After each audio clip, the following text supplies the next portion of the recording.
All over again. Good morning, everybody. This is Celeste Carmichael, Program Development and Accountability Specialist with Extension Administration. And I want to welcome you to our Building Campus County Connection webinar series. This series, as you may know, focuses on places where campus and county are coming together, where research and extension are partnering to bring great programs and enrich the lives of people across New York State. So today's topic is no different. Today we have education to fight poverty, and I'm going to just forward the slides and pass it over to Rod Howe to do an introduction. Thank you, Celeste. It's my pleasure to introduce our two speakers. We have two primary speakers. Tom Herschel is a professor in development sociology. Tom came to campus in 1986. CARDI is actually housed within development sociology, so I've had the pleasure of working with Tom not only with my extension hat on, but with my CARDI hat on for several years. As we know, this is a very important topic for which we know that many associations are thinking through their educational approach.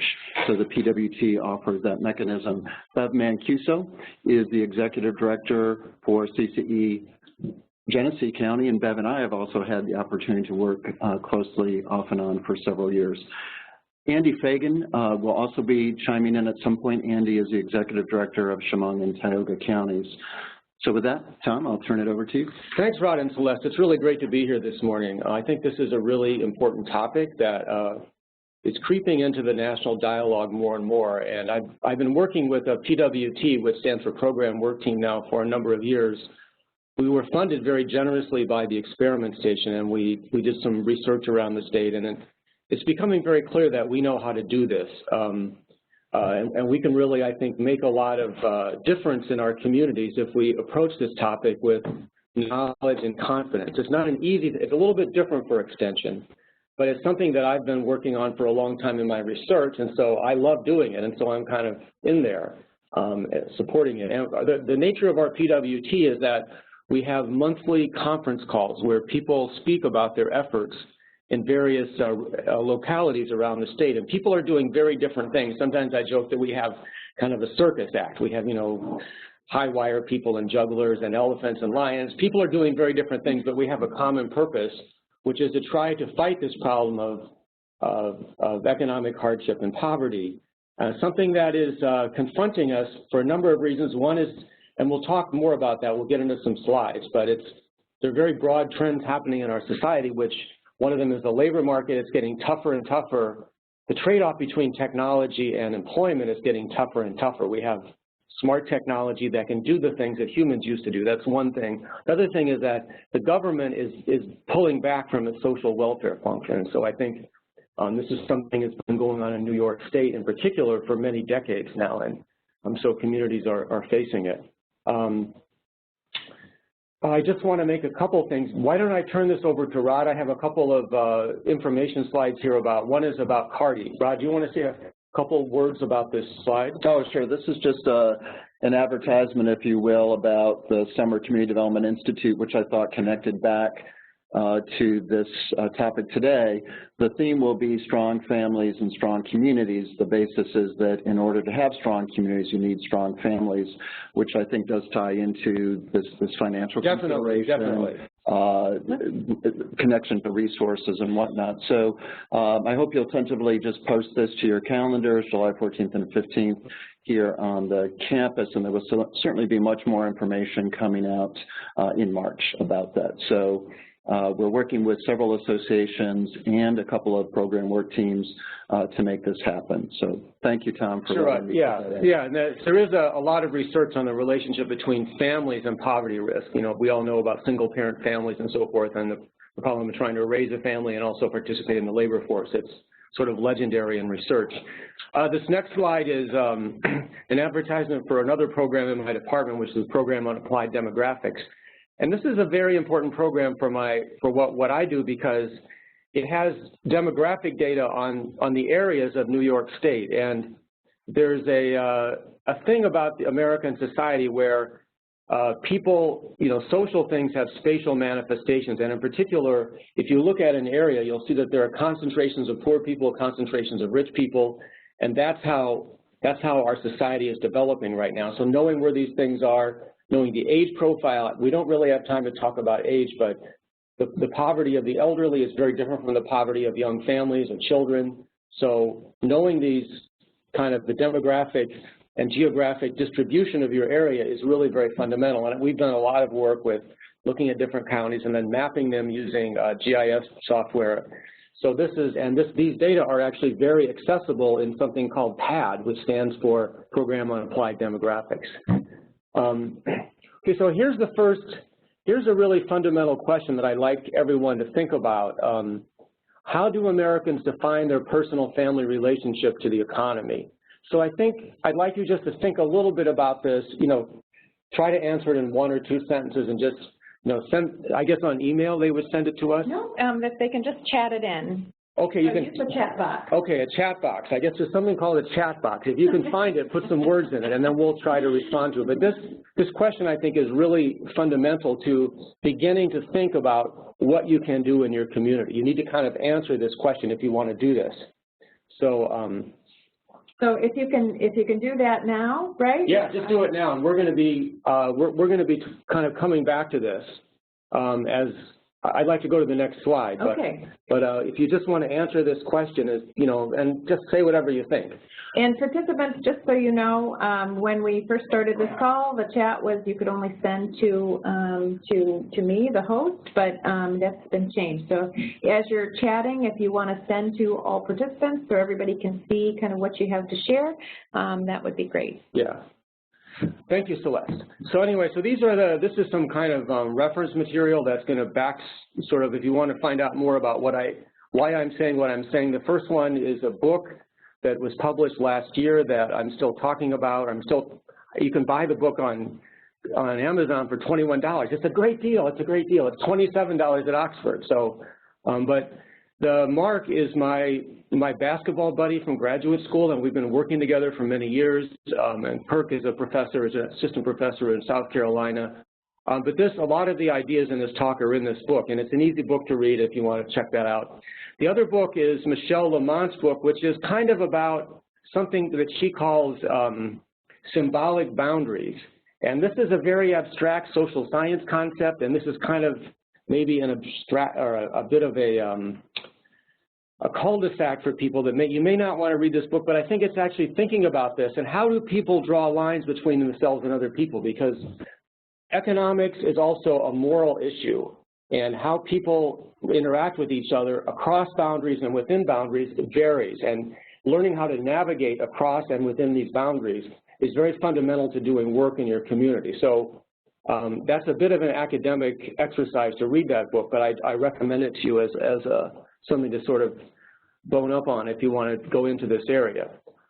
Okay, so those are my references for this talk, and I think they can get these PowerPoint slides. Yeah, yep, these PowerPoint slides will be, and I'll show you at the end of the webinar where you can find all of these, but if you know where the Campus County connections are all stored, the PowerPoint slides and the recorded webinar will be posted there. So Tom, people are chatting in. Do you want to? Sure. Can you read those from where you are? Or do you want me to read them out loud? I can't read anything. Okay. It's hard when. Okay, wait a second. Everyone have sound. Okay, nope. It was after that. Family income and financial security. So the question was, how do Americans define their personal family relationships to the economy? And some of the responses included family income and financial security. Do we, each member of the family who wants to, have a job? Can we pay our bills? Are we healthy? Are we happy? Folks relate their personal situation to what they want out of life. Those comfortable with where they are may believe that they're well off. How involved they are with their community. What are their positive supports in the community, and how does it improve and benefit their lives? And whether or not, or whether they are better off than their peer group or not. So those are some of the responses. Those are good responses, and those responses all get, especially the concept of financial and economic security. That's really a very important concept for the American people, and that's something that we're running short on, and that's what's really driving a lot of the interest around this topic. And I think that, yeah, people really pay a lot of attention to that, and I'll come back to this later. Why don't we go on to the next slide? Now, this is a slide from some work that's being given a lot of press right now. The name at the bottom there is he's a Frenchman, Emmanuel Saez. His buddy, Thomas Piketty, just published a book called Capital in the 21st Century. But this is some data from their book that's very fundamental to their point of view, which is that, and this shows you that basically 50% of the total income in the country is going to the top 10%. And what's particularly noticeable is that black line, the top 1% has been getting more since the 1970s. And it was getting a lot during the Depression before World War II, and then it kind of went down. Roosevelt put a lot of taxes out, and the country's economic inequality was relatively low. And so this idea is that we're becoming more unequal because more of the gains, the real gains of society, are going to the top. And so the question then becomes, are we going to begin to redistribute income? And I think probably we are going to have to do that at some point. And that's a big question that's going to involve a lot of politics. But in the meantime, we have to deal with some things that are actually happening.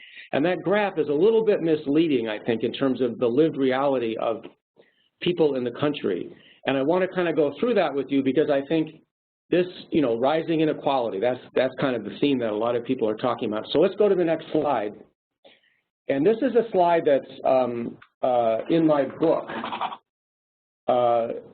where we look at, or this is actually this slide is from an article in a journal called PLOS One that was published last week, PLOSONE. You can get this.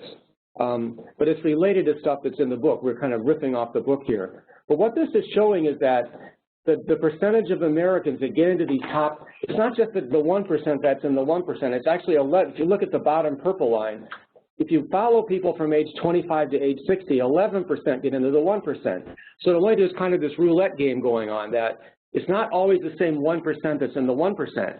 And the top blue line is even more interesting because that's the top 20%. So that's like an income of maybe, today that would be like $135,000 a year, which is very attainable for a two-earner family.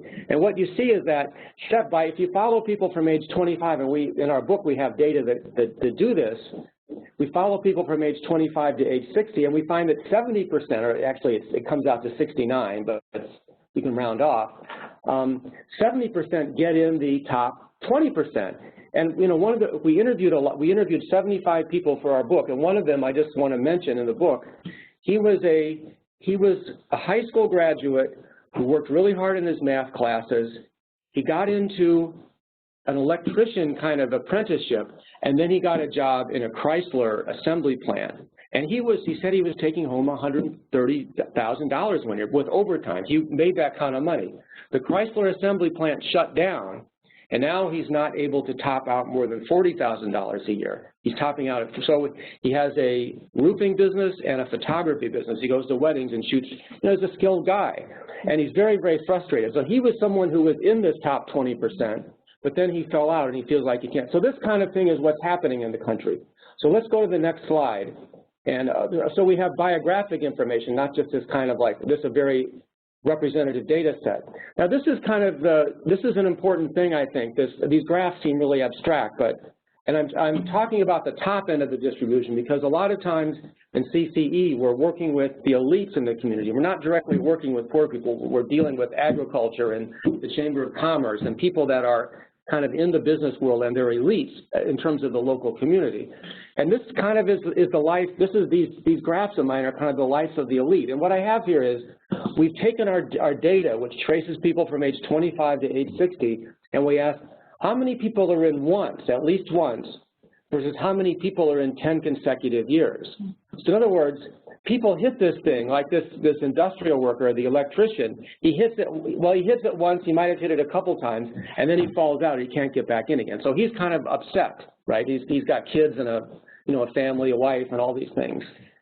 So if you look at those left bars, the top 20%, again, we see that 70% of people are in 1 or more years, but only about 20% of the 20% are in for 10 consecutive years. Now, of course, we're looking at, there's 36 years between the ages of 25 and 60.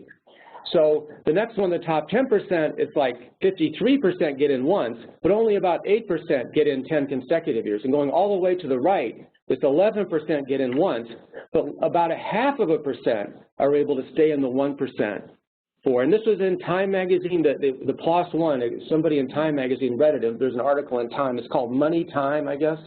If you go to Money Time right now, but I don't read Time magazine, but that's where this information is in that article.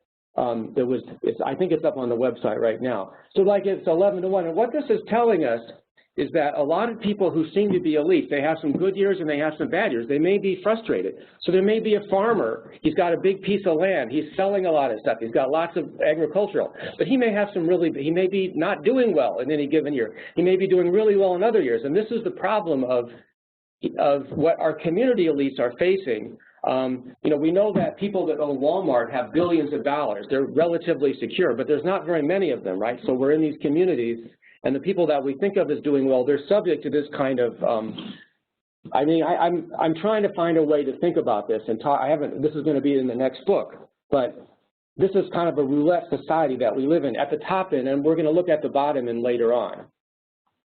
Okay, so the next slide is how do we, now I'm going to answer the question. Now Mark and I and my other co-author, Mark and Kirk and I, we wrote this book and we looked very carefully at all the survey data. How do we find out? The American dream is kind of like an idealistic way that people kind of organize their thoughts around this way of understanding their relationship to the economy.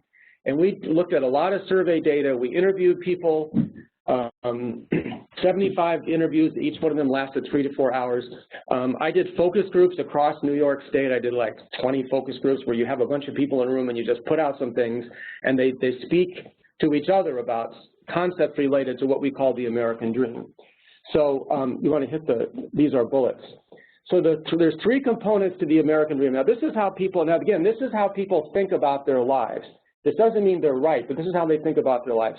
There are 3 things that are really important to people. The first one is people want freedom to choose what they want to do. They want to feel like I'm doing something that matters to me.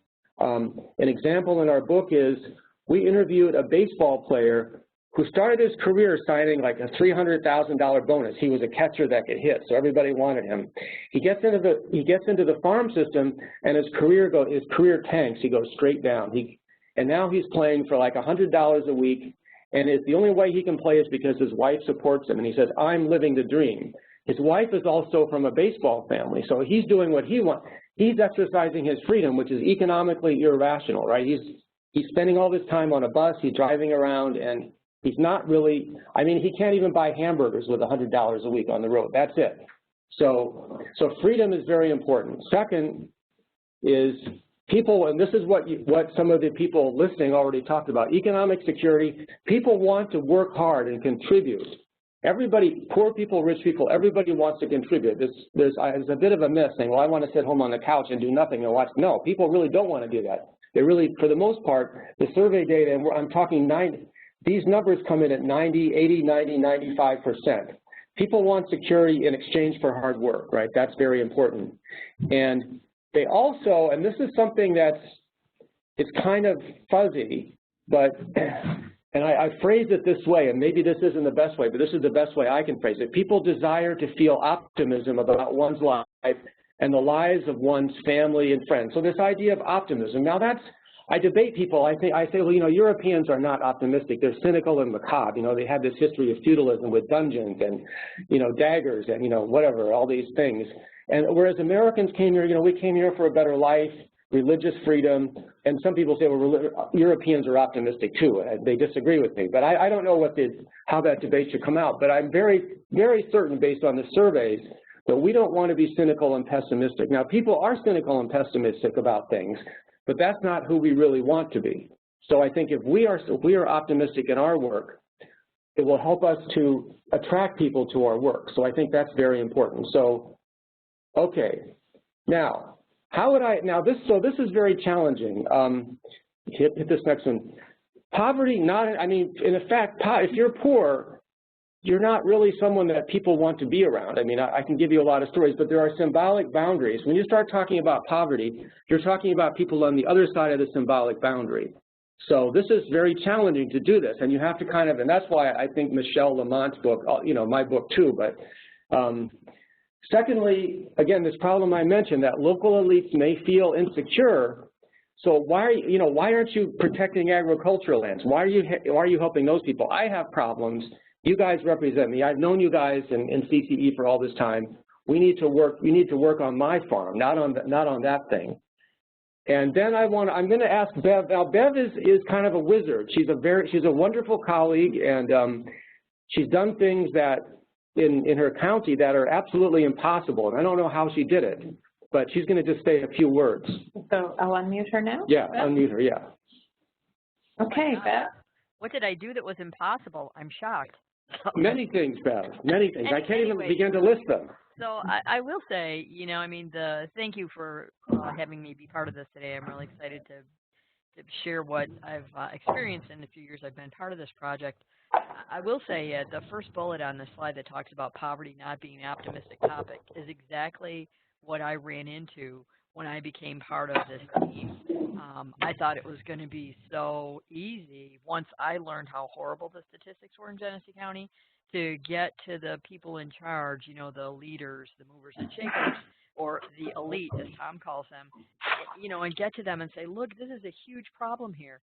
And boy, I met with resistance every place, even with our DSS. They were like, this is not a problem. We don't want to talk about it. So I was really I was starting to wonder if I was nuts, that maybe it really wasn't a problem. When I looked at, the demographics and the statistics and all the information that Tom was sharing with me, and then I was listening to the things that Andy Fagan's doing and Nancy Welch is doing in Hamilton, I thought, what the heck? Why can't I get something started out here? So I really had a challenge, and yet what I started with was I had Tom come out and present a program to our Office for the Aging Advisory Committee, and these people were, like I was, blown away with what the situation was right here in our own county that we don't even know about. And over the course of time, I just... Could I just interrupt you for a second, Bev? Sure. I was using information from the program on applied demographics. It's really showed the age profile and the geographic distribution of the population of Genesee. So it wasn't, it was pretty concrete, I think. Go ahead. Sorry. And Beth, can I ask you to speak up just a little bit? Oh, sure. Is that better? Wonderful. Thank you. So trying to do these presentations actually connected me with our United Way, and the director of that program saw the presentation when I had Tom come out a second time, and now as a result, the United Way, in our area at least, has changed how they will distribute funding. That they want people to be collaborative, they want them to show intentional impacts and outcomes, and the days of just giving money out to give money out because that's what we always did, that's not how they're going to do it going forward. So they're just beginning to implement that at this point. So while I look at my other colleagues and see the initiatives they've done and feel like I don't have anything tangible to show for it, to me, this is the beauty of extension. You have to know your county, and you have to find a way to get the information out there. So I kind of call it infiltrating the infrastructure or going in the back door, and that's how we're going to have to do this, just to raise the awareness. And even our program areas within our extension are asking me now, how can we share this information? And I'm slowly learning about different pockets in our community where things are so bad. And, we're just going to have to take them one by one and figure out how can we get out there and start to crack this. I think that's all I have at this point, Tom, unless there's something Thanks, Bev. more. Thank you so much for that. I really appreciate it. Yeah, and I think what Bev is talking about is that she's networking with the elites, but she's managed to kind of navigate these, the different ideas that people have about what they're doing, and successfully kind of brought things together. But it didn't happen automatically. There was a lot of, I think, some trial and error in the startup. Is that a fair characterization? Yeah, I would say that, and I would think, part of me thought, well, I'm from here. I've always lived here. If I tell you this is a problem, you should listen to me. But obviously, we all know that doesn't work. Yeah. So. Yeah. Right. That's a good point. Okay. So thanks, Bev. Thank you. And so before we move on, there was a question that came in, and it was relevant to the graphs that we looked at. And the question was, how did the recent recession change the graph? Okay. Well, I'm actually writing a paper about that now, and I don't, you're not supposed to talk about your results before the journal sees it, the reviewers. But, I think what's happening is that I mean, this is not big news that the odds of getting into those top percentile categories is going down over time. I mean, it's what we're analyzing that. It's a time series analysis, and that's kind of tricky. You've got to, I don't know, I'm actually writing up this thing right now, and so that's, people want to know that, and so I'm trying to respond to that. But it's, you know, it's going to be out in the papers. It's going to take me a year to get it published, so I can't really talk that much about it, but basically it's harder to get in. I mean, that's, you can just think about that. It's harder to get in now than it was in the 70s and 80s, something like that. Well, and Tom, wouldn't the reverse be true too, that more folks might be experiencing dipping from where they were at? Yes, that's also true. More people are, and we have some more slides. And this is the next audience question. What percent, what Rod's question about, or Rod's contribution about what percent of America, is related to what percent of Americans experience hardship during their adult years. So I'd like you guys just to think about that. I mean, and because you see people, you know, when you meet someone on the street or we have a friend, you don't know how many years of hardship they've had. And I've had an interesting relationship with Hamilton County, where many of the people that I work with up there are retirees. And a lot of them have had tough years, and they're very sensitive to hardship and poverty, even though they're relatively secure with their retirement income sources, or they are objectively relevant, but they don't necessarily feel that way because they know that things can go bad. So they've actually done some things. They've created some institutions to protect themselves, which is really interesting.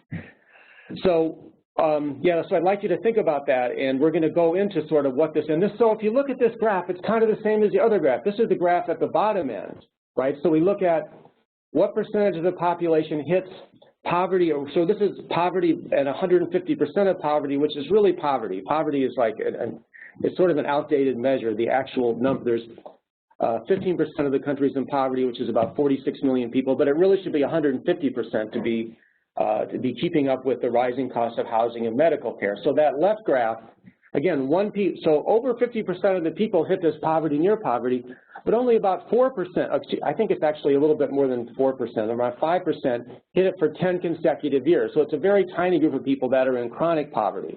But the majority hit it once or more times during their prime working years. People that use the social safety net, now this is Medicare, Medicaid, food stamps, TANF, only about less than 5% use it 10 consecutive years, or over 40% use it once, or somebody, you know, people drop out of the labor force, they take care of a family member, they might use some social services. This next one is, I'm moving from left to right. How many households have a situation where the person who's defined, I mean, this is kind of a Census Bureau thing, the head of the household is unemployed, or the person, it would be it's you know, this is kind of old, it's the guy, right, the husband, or if it's a female head of family, it would be the woman. But how many people have a household head who's unemployed? Well, between 60, close to 70%. It happens to them once, at least once during this period. So most people have some unemployment, but a tiny, tiny percent have 10 consecutive years. So that kind of long-term unemployment just doesn't happen. And if you add all of these up, people hitting one of these three, it comes out to 79%. And we had some press around this about a year ago that basically 80% of Americans are vulnerable to economic hardship. So that's kind of the answer, I think. That's the answer. And these statistics are directly from the book, Chasing the Dream. So again, this is saying, it's getting to Rod's point that, and the odds of falling into this combined thing is happening over time, or this combined category is going up over time. It's not going down. So the odds of hitting the top end is going down, and these are, you know, minor changes. They're not great changes. It's going down. The odds of hitting the bottom is going up.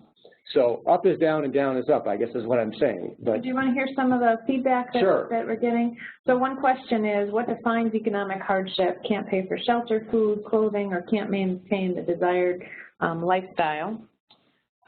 Race being a factor in these statistics. And I would think that health crisis would be a huge predictor of economic hardship, both in terms of cost and loss of productivity. Okay, the answer to all these questions is yes. Let's move on. No. Okay, let me go through each one of them. What defines hardship? Well, I mean, there's many. On the left, we're defining hardship as poverty, which is basically the food budget times 3, which is an outdated measure because it doesn't account for the rising proportion of costs in housing and medical care. So that's kind of an outdated measure, but it's a very minimalist measure. Using the safety net, Americans don't want to turn to the safety net, but many people are hit by this kind of poverty situation, so they do. So using the safety net is a kind of social hardship. And usually when you're using a safety net, you're not doing very well. You pass an asset test and an income test, so that's a measure of hardship. Unemployment is a hardship. It's psychologically devastating. It's bad for your health.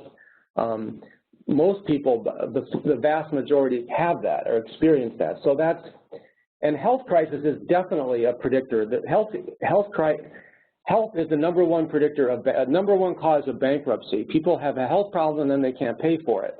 Was there another question? I think you hit the. Race. Mm-hmm. Race, and this is the question about race is very important because if you look at the history of the United States, the history of plantation slavery, Reconstruction, the Civil Rights Movement, and then where we are right now with kind of multicultural elites and things are really changing. At the same time, we still have a very strong, and this is in our book, a very strong relationship between race and class. So if you look at the history of the United States, you really can't separate out the question of social class, how much wealth you have, from racial status. So yeah, that these numbers are much, much higher for Latinos and African Americans, the 2 major racial minorities. It's also the case, though, and this is important, that the poverty differential between these 2 minority groups and whites is narrowing, has been narrowing over the last several decades, and what that means. So you have there's a lot of poor white people in the country who are falling behind. And politically, that's a very important, what those people do, what their thinking is, that's very important for the country. So we need to think about the race question, but also we need to also think about the there are affluent whites, but there are also poor whites. They've been there throughout the American history, and they're getting hit hard just like the minorities are. So that's something to keep in mind. Okay. So how do individuals, families navigate economic inequality? So that's a question now. How do we deal with this thing? Because it's different from community to community. First of all, we have these symbolic boundaries. In my focus group interviews around New York State, I found out, by the way, I don't say it's in the book, I don't say it's New York State. It's a secret place, right? I'm saying it on this webinar, but we don't say where our respondents are. But so one of the things that happens is that it's hard to be a poor person because if you're poor, you tend to put yourself symbolically with the non-poor. I'm poor because my husband fell off a roof. It was an act of faith, an act of God. I'm a good person morally. I'm not like those other poor people who do want to sit.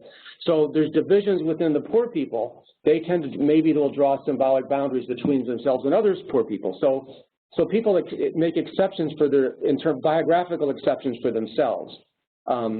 And sometimes elites will be very empathic with the poor, and sometimes elites will say, well, those people are no good, why are you wasting your time with them? So there's different ways that, and by elite I just mean people that have some kind of resources that provide them with security and social status in their in your communities. So there's very different ways that people do this, and it varies from place to place. And again, I've already said this slide. These boundaries allow individuals, families to positively portray their own self-worth in the context. So poor people also want to feel optimistic about themselves and their families. So they exempt themselves from the negative symbolism of poverty. And in a way, they're identifying with the dominant ideology, but they're also, because they want to feel optimistic about their life. So this happens a lot. So this is kind of the way that these things go. And these things are place specific. And so I really can't tell you, I can't tell Bev how to do her work in Genesee. I can't tell Andy how to do his work in Tioga or Chemung, or Nancy how to do her work in Hamilton. You really need to know the people that you're working with, because there's many different ways that these things can work out. People have all different kinds of ideas. And I'm just going to compare these 2 different communities. The first one that Nancy and I have been working for a number of years in, the symbolic boundaries, it's very interesting. Hamilton, if you look at is in the Adirondack, so it's very influenced by something called the Adirondack Park agency. I think that's the right term, but it's a government agency that controls development in the region. Hamilton is the most dependent on tourism. There's not much industry there other than tourism. And so people tend to work in the service industry. Some people are retired, they don't work. Many people who are retired do work, and many people are working, and they make jokes. So, you know, I'm at the filling station, I'm at the restaurant, I'm at the bar, and people see me, the tourists see me in all these places. They, where do you work? Yeah, I work in all these places. But there's a symbolic boundary between the wealthy tourists versus this kind of ADAC ethic that, you know, we're the tough surviving locals, and these people are wealthy and they come and they spend, we need them, we need their money, but we don't really think they're as good as, they're not as tough as us. I mean, maybe they're as good as us, but we're here year round, although a lot of them go to Florida in the winter, I guess, but then they come back and work. So this is the symbolic boundary that Nancy and I have navigated in the Northwoods, and there's actually there's a community food bank that's, I mean, there's 5,000 people in the community. It's a very low population community, and they get 3,000 people a year going to the food bank. And the food bank is kind of this social security system that the people have constructed with their own volunteer contributions, their labor and in-kind contributions. It does get a little bit of government food, but a lot of it is just local stuff. And they have a community garden and all, there's a whole thing around this. So that's kind of the symbolic boundary there. So Tom, a question came in, and you may be talking about this in the slides coming, but it's how does the sense of optimism influence generational poverty and one's ability to break the cycle of family poverty? Well, I mean, I think the person who asked that question really we need to like take a class with me, and we can talk about this. Generational poverty, I mean, I think that if you're talking about a situation of generational poverty, what you may find is that people appear to be cynical on the outside because they're having to fend off people's perceptions about themselves. And this actually kind of relates to this place where we wrote a paper when Mark and I were in graduate school together in Madison. This is kind of a generational poverty thing. There's a little town, I'm not going to name the town because it's a little embarrassing and it's kind of a tourist town, but there's a little town where people sit in the bar during the day, and the bar is across from the welfare office, and people talk about people going in and out of the welfare office. It's like that person, so there's kind of, people are being stigmatized by these people in a bar. You're drinking in a bar, these people are going to get welfare, you're drinking, what's the deal here? But it seems kind of silly. But there's kind of this, and so there's kind of a generational thing going on there where this is a small community, and this is a rural community.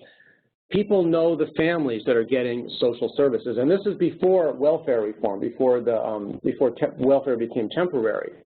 So this is the kind of thing that gets laid on people, where you're with this family, you are stigmatized, and you're on the other side of the symbolic boundary, and that becomes a dynamic that you're dealing with. Now, the people, what we find when we want to talk to the people who are being stigmatized, we find that they're optimistic. If you really talk to them and you approach them in a certain way, or we're sitting on their porch and you're doing interviews with them, they want a better life for their children. They want a good job. They want all these things, the same thing that everybody else wants. So, but if you talk to the people in the bar, that's not what they would say. These people just want to sit home and sit on their couch and do nothing. So, again, the answer to that question, it's kind of a big social science realm. And this guy, I'm not going to name this guy, but this guy who was like a big economist who worked for, the president's administration, he didn't believe what, we interviewed these people and they say, I don't believe this stuff. He kind of told us that, so he's one of these, he's a high level, professor of economics who's working for the president of the United States. He doesn't believe the stuff that we said. So again, it works at all levels, this kind of thinking. I hope I answered the question. So what do Americans believe? Now this is, I'm a cause and effect person because I'm a social scientist. So what do Americans believe is the most important cause of poverty? And this really, if we're going to be effective about solving a problem, we have to know what causes it, right? We can do things on the margins. We can give people a sandwich or something or give them a place to live, but we really want to get at the causes. So we have to deal with, and if you're doing community work, you have to deal with what's in people's heads. So I'd like you to think about that. And there's two different classes of causes of poverty.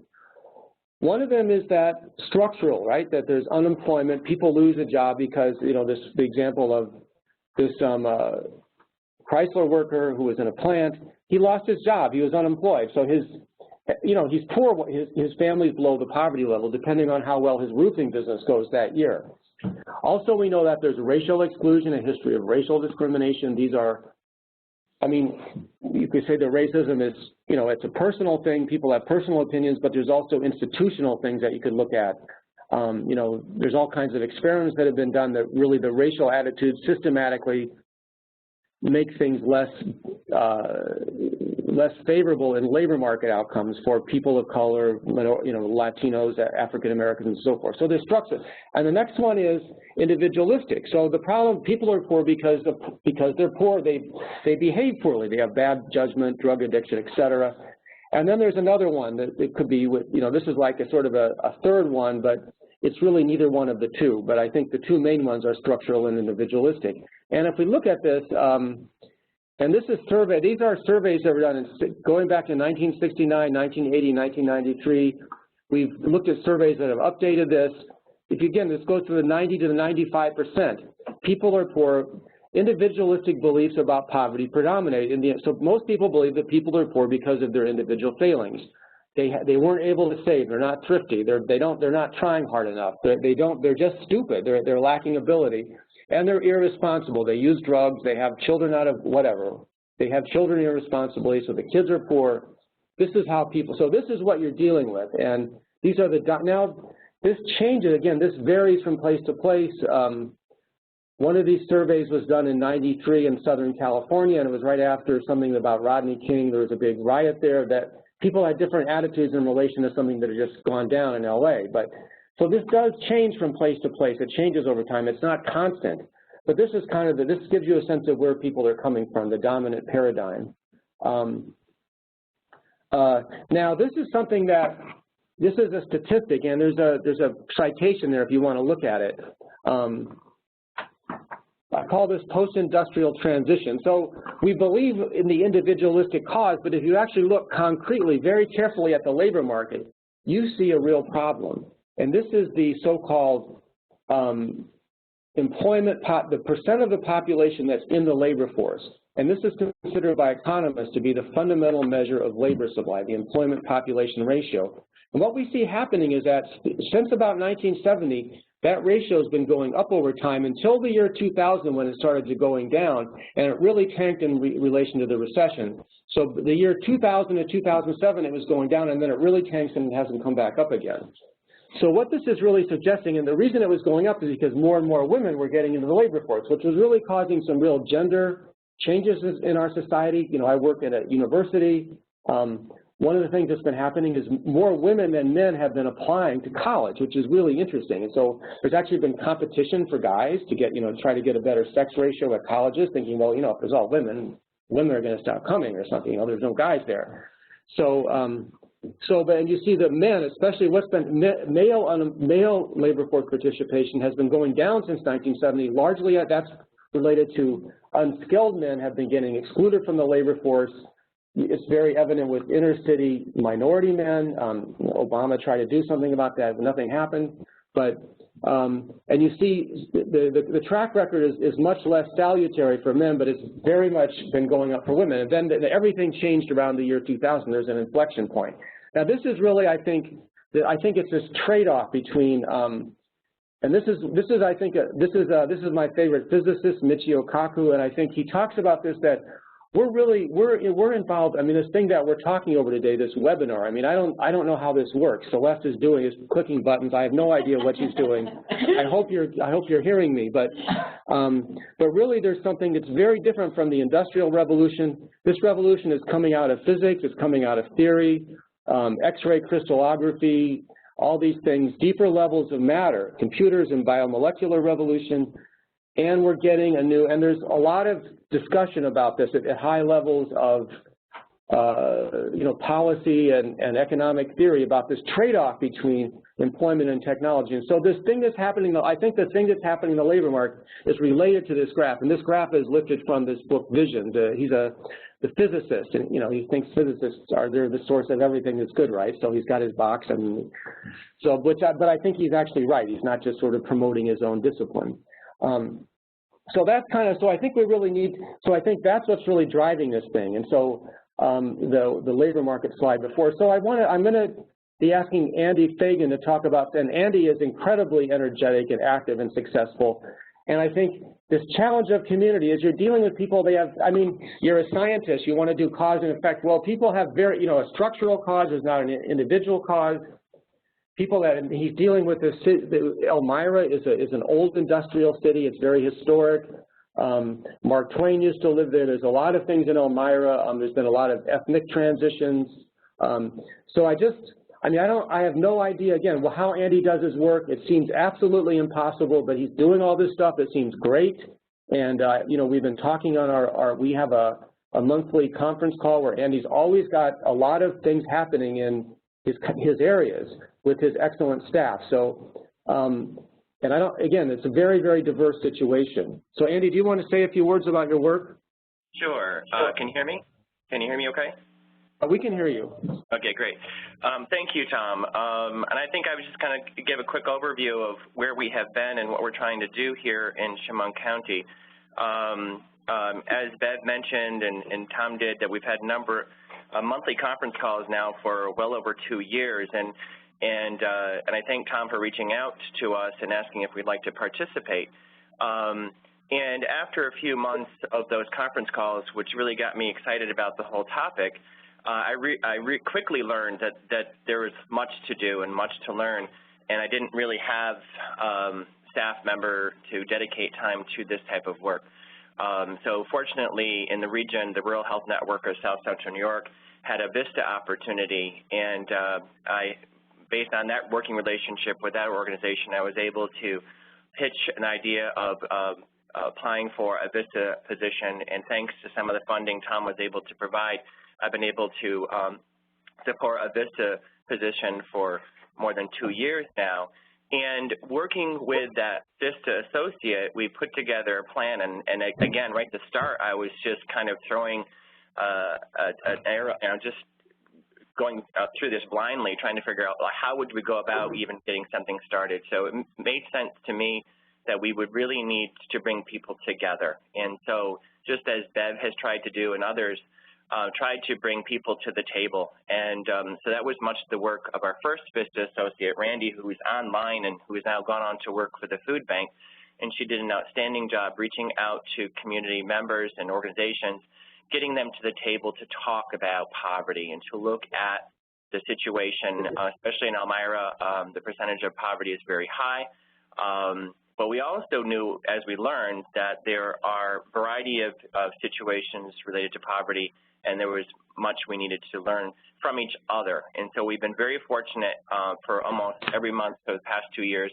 We have had we formed a poverty reduction coalition, and we've had community participation pretty regular for the past over more than 2 years. And the goals there were to really increase our own understanding about poverty from Tom's work, but also understanding what do we know about each other and what we do as organizations. We have learned that it's difficult to bring people who are in a poverty situation to the table to work with us. So we're working on that and trying to understand better how to reach out and work with people in poverty and more of an empowering model. We've tried to organize community events to educate people. We had a poverty simulation, which Randy organized. We had, similar to Genesee, we had Tom come and do a presentation, again, trying to just elevate this topic as important. Our goal now as we move forward is to continue to reach out to other members of the community, to engage them in the conversation, and help us with the work to eventually actually put together a poverty reduction plan with a number of action steps through the gamut. We've divided into 3 committees looking at basically Maslow's hierarchy of needs, looking at basic needs, individual needs and community needs and identifying what resources are available, which there are a lot of resources, but what we're finding, and I think this is typical to most communities, they are disassociated, people are not, they're working in their own silos, or unbeknownst to them, things they're doing are leading to barriers or challenges for access to other resources that would help move people up the ladder to success. Our goal then is to, once we've identified more actions, is to help identify funding opportunities to help implement these action steps. I'm looking for frameworks and tools to help us develop that plan and to help us measure success, including the Community Capitals Framework that Cardi has taught us for a number of years, as well as I've stolen the Prevention Institute's what I call levels of change, and so we're encouraging members of the committee to Coalition to look at a variety of actions, both individual all the way to community, to policy change and so forth, as well as all of my staff in both counties. I think it's been interesting politically. It's been challenging, just like Genesee County, to get actual elected officials engaged in our discussions, but we have had representatives from our congressman's office and from Senator Gillibrand's office who have been very interested in the project and who are at the federal level trying to understand what's the right policy related to those in poverty. I know I talked to— Can I stop you for a second there, Andy? Yes. I just wanted to chime in that I knew Gillibrand and Congressman Reed were talking to us. We talked to we had a meeting with one of Gillibrand's staff. Yes. And I noticed that they're starting an anti-poverty coalition in the city of Rochester. So I don't know if that's, anyway, that's something that they're doing there. They're not doing it in our turf, but so this is something that I think is a policy focus for senior leaders of government. Yeah, and I do believe that, I think in my role, I've really learned that we do, as an extension, have to become more knowledgeable and comfortable in engaging people at all levels and engaging in policy education and understanding that a bit more in that process. So, thank you, Tom, for helping to push us in that direction. Okay, thanks, Andy. Because I think you're really, I mean, Elmira is a big, I mean, it's not a big city, but there's a lot, I know there's a lot going on in the city. I know their poverty rate is actually 30%, so that's a very, it's a very poor upstate city, and so you're dealing with a lot there, and I really appreciate your effort. Okay, thank you, Andy.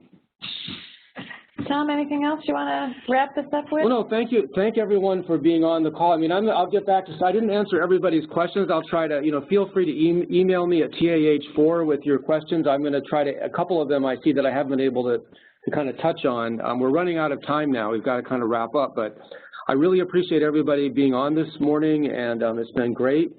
And I hope to hear, feel free to send me an email, and you can join our monthly. You're in. It's not, the barriers are not very high. If you want to join us, we have a conference call it's usually the first Monday of every month at 2 p.m. I hope we're flexible on that time, but that time's been working for us. So, and if somebody wants to join your PWT, they should just get in touch with you. Email is the best way. Yeah, email is, so TAH4@Cornell. Awesome. Thank you. Couple of things I'm just going to mention. Lucy Joyce had chatted in. I think everybody probably saw that, went to all participants at the governor's office, is spearheading a similar organization as Andy described in the cities of Albany and Newburgh. So if you're in that part of the state, you might want to tune into that. And we're coming to the close of an hour here, so just want to point out a few things on the staff site so that you can stay tuned to the Campus County Connection, both webinar series and the PWT opportunities. So in front of you right now is the staff site for Cooperative Extension, so it's staff.cce.cornell.edu. And what you're seeing is the Organizational Development and Accountability Unit. That's the unit that I work out of. So to get there, go to the staff site and then units and look for the longest name there at the bottom of the page. Click on that and you'll get to this page. And I'm just going to point you in the direction of the Campus County Connection, which is that first you can see where my pointer is here, the first link here under Tools of the Trade, and that page, I've got a lot of things open here on my screen, so pardon me for a second. That page has on it upcoming webinars that fall in this series here. That's where you would go to both register and just see a little bit more about what they have involved in them. And then there on the left side is all of the recorded webinars. So this webinar will appear in that list in the next few days. It'll fall under Community and Economic Vitality. So if you have colleagues that you think would have benefited from being a part of today, or if you want to take a listen again, that's where you'll find it, as well as the slides and any handouts or other references that Tom wants to share with me. Okay. There's also links on here to other ways that you can be involved and kind of enrich your Campus County Foundation and connection, including the link to program work teams. And Tom mentioned the program work teams a few times, and I think that's an excellent way to get in touch, get connected with your colleagues working in areas of interest to you. So I'm just pointing out right now where you can see that list of active program work teams, and even a way to see, let's see if it's going to open for me. There we go. So it's, you know, part of that organizational report. You'll see the program work teams and, okay, Tom, help me remember, is it Family Economics and Resources? No, it's Poverty, there we go, Poverty and Economic Hardship. Oh, you found it, you don't need me. Yeah, there you go. So if I open that up, you can see the, you know, those are probably the most, your frequent flyers there, your most common membership there, yeah, as well as the chairs of the committee. So that, looking at that list of PWTs, what's available, and then who the leadership is on those PWTs is helpful, I think, as our colleagues are considering things to get involved in. So I think that wraps up our hour here. Anything else in closing that anyone here wants to share? Thank you very much, everybody, for participating. And if you have some suggestions for topics, feel free to email me. Thanks so much.